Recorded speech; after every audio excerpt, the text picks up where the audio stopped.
Professor Avenarius. Professor Avenarius walked down the Avenue du Mans, past the Montparnasse railway station, and not being in any hurry, decided to look around the Lafayette department store. In the ladies' clothing department, plastic mannequins dressed in the latest fashions watched him from all sides.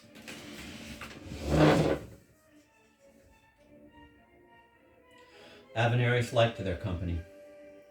He was especially attracted to these immobile women frozen in crazy gestures, whose wide-open mouths did not express laughter, their lips were not spread wide, but astonishment. Professor Avenarius imagined that these petrified women had just seen his splendidly erect member. This was not only enormous, but differed from other members by the horned devil's head at its tip. As well as those who expressed admiring terror, there were other mannequins whose mouths were not open but merely puckered up. Small red circles with a tiny opening in the middle, ready at any moment to stick out their tongue and treat Professor Avenarius to a sensual kiss. And then there was a third group whose lips traced dreamy smiles on their waxy faces. Their half-closed eyes clearly showed that they were savoring the quiet, prolonged enjoyment of intercourse. The wonderful sexuality that these mannequins transmitted like waves of atomic radiation found no response. Tired, gray, bored, irritated, and totally asexual people passed by the display. Only Professor Avenarius strolled happily along, feeling like the director of a gigantic orgy.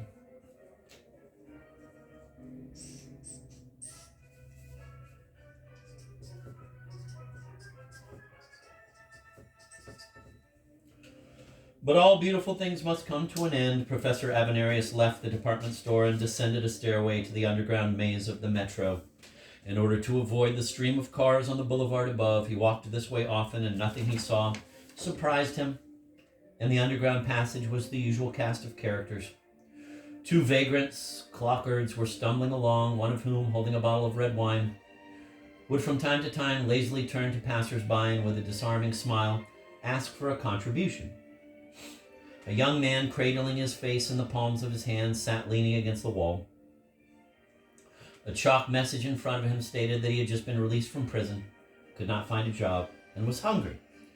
Standing next to the wall opposite the ex-prisoner was a weary musician. On one side lay a hat with a few shiny coins, and on the other a brass trumpet. All this was quite normal, but one thing was unusual and caught Professor Avenarius' attention. Right between the ex-prisoner and the two drunken clockards stood an attractive woman. Hardly 40 years old. She was not standing by the wall, but in the middle of the corridor, and she held a red collection box in her hand. With a dazzling smile of seductive femininity, she was offering it to the passers-by. Attached to the box was a sign, "Help the Lepers." The elegance of her clothing was in sharp contrast to her surroundings, and her enthusiasm lit up the gloom of the subway like a lantern. Her presence clearly annoyed the beggars who regularly spent their working hours here, and the trumpet standing at the musician's feet was undoubtedly a sign of his capitulation in the face of unfair competition. When the woman's eyes met someone's gaze, she said so softly that the passerby read her lips rather than heard her voice, "Lepers." Professor Avenarius, too, wished to read the words on her lips, but when the woman saw him, she said only, "Let," and did not finish, "pers," because she recognized him. Avenarius recognized her, too, and was at a complete loss to understand what she was doing there. He climbed the stairs and found himself on the other side of the boulevard. He saw that he had wasted his time trying to avoid the stream of cars because traffic had been halted. From the direction of La Coupole, crowds of people were flowing toward the Rue de Rome. They were all dark-skinned. Professor Avenarius assumed they were young Arabs protesting against racism. Unconcerned, he walked a bit farther and opened the door of a cafe. The manager called out to him, "Mr. Kundera stopped by here. He said he would be late, so he asked that you excuse him. He left this book for you, to give you something to do in the meantime." And he handed him an inexpensive paperback copy of my novel, Life is Elsewhere. Avenarius stuck the book in his pocket without paying the slightest attention to it, because at that moment he remembered the woman with the red collection box and he longed to see her again. "I'll be back in a moment," he said, and went out. From the slogans over the heads of the demonstrators, he finally realized that they were not Arabs but Turks, and that they were not protesting against French racism but against the Bulgarization of the Turkish minority in Bulgaria. The demonstrators kept raising their fists, but in a somewhat dejected manner, for the Parisians' limitless indifference was driving them to the edge of despair. But now they saw the splendid, warlike potbelly of a man marching along the edge of the sidewalk in the same direction as themselves, raising his fist and shouting, "Abbas les Russes! Abbas les Bulgars! Down with the Russians! Down with the Bulgarians!" So that new energy surged into them and their voices once again rang out across the boulevard. At the top of the stairs he had climbed a few moments before, he saw two ugly women distributing leaflets. He wanted to learn more about the Turkish cause. "Are you Turks?" he asked one of them. "Good Lord, no," she exclaimed, as if he had accused her of something terrible. "We have nothing to do with this demonstration. We're here to protest against racism." Professor Avenarius took a leaflet from each of the women, and his glance happened to meet the smile of a young man nonchalantly leaning against the metro balustrade. Joyously provocative, he, too, handed him a leaflet.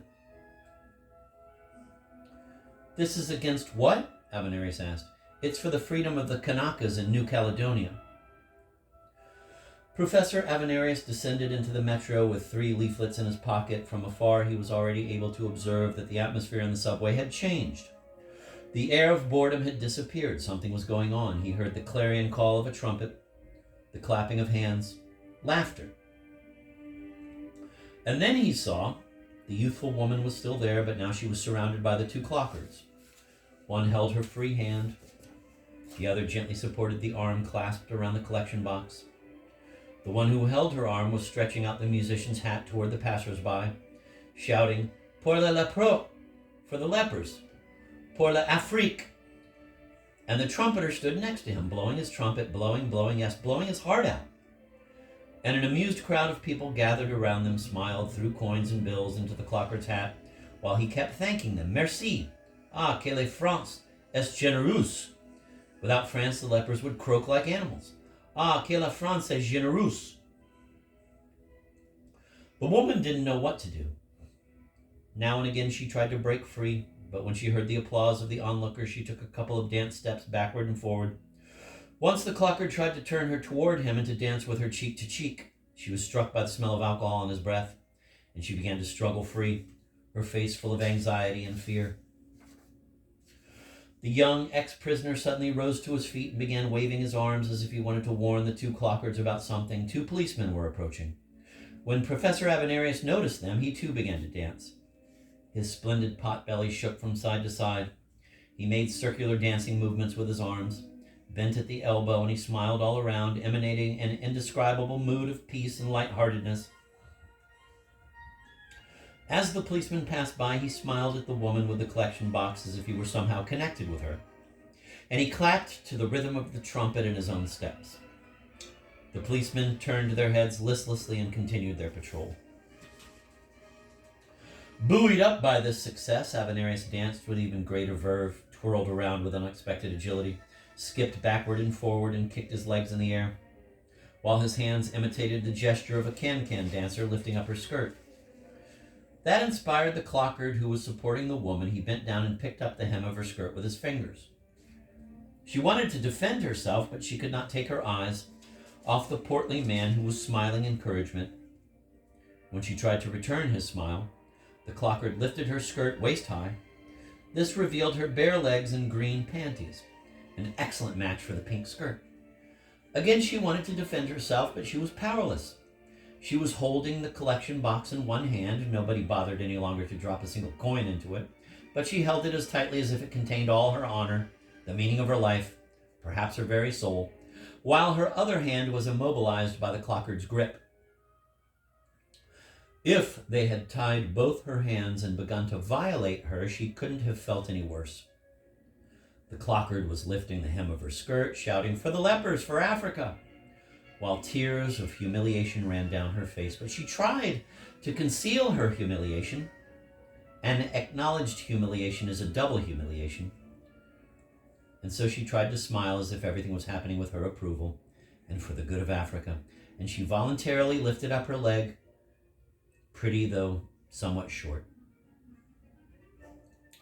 Then she suddenly got a whiff of the clockard's terrible stench, the stench of his breath as well as his clothing, which, worn day and night for many years, had grown into his skin. If he were injured in an accident, a whole staff of surgeons would have to spend an hour scraping it off his body before they could put him on the operating table.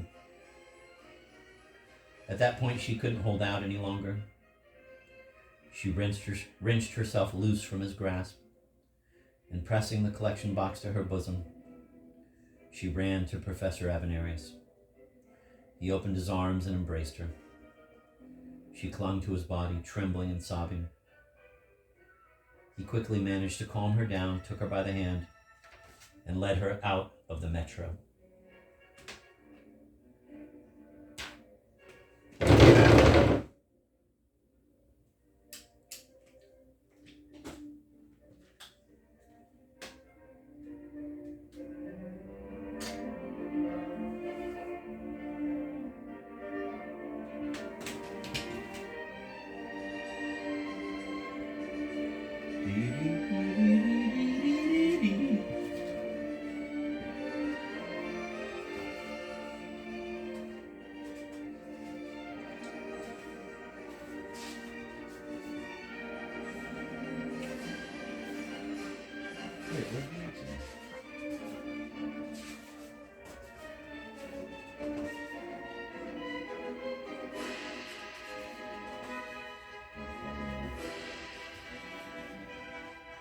Let's